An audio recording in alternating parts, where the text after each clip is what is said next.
Welcome to our channel. Today we how to update PDFs in Adobe Acrobat using batch actions, detailed guide step by step clearly. Open Adobe Acrobat on your computer.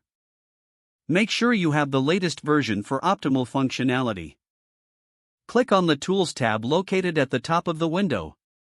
In the Tools menu, find and select Action Wizard.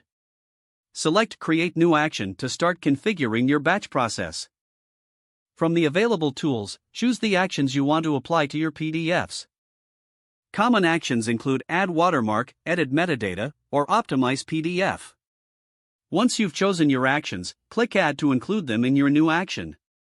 You can rearrange the order of actions as needed for your specific workflow. After configuring the actions, click on Save to name your new batch action. To run the batch action, go back to the Action Wizard panel. Select the action you just created from the list.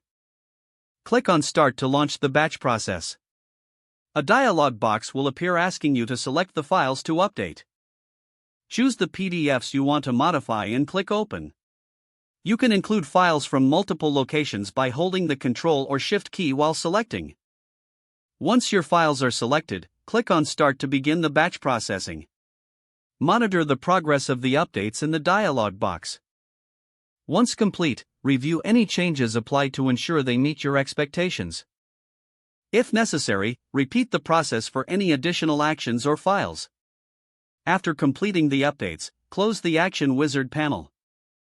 Your PDFs are now updated, thanks to the batch processing feature in Adobe Acrobat.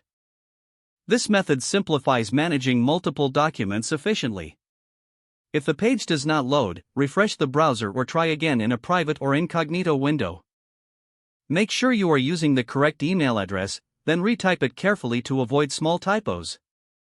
If your password is not accepted, use the Reset option and create a new strong password you can remember.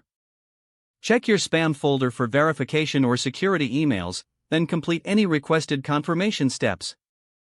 Enable two-factor authentication if available to improve account security, and after signing in, review your profile details so your contact information and settings are accurate and current. If you see an error message, note it down and try again after restarting your device and internet connection. Log out when you finish, especially on shared devices, to keep your account and payment information secure. Don't forget to like this video and subscribe to our channel for more step-by-step tech guides.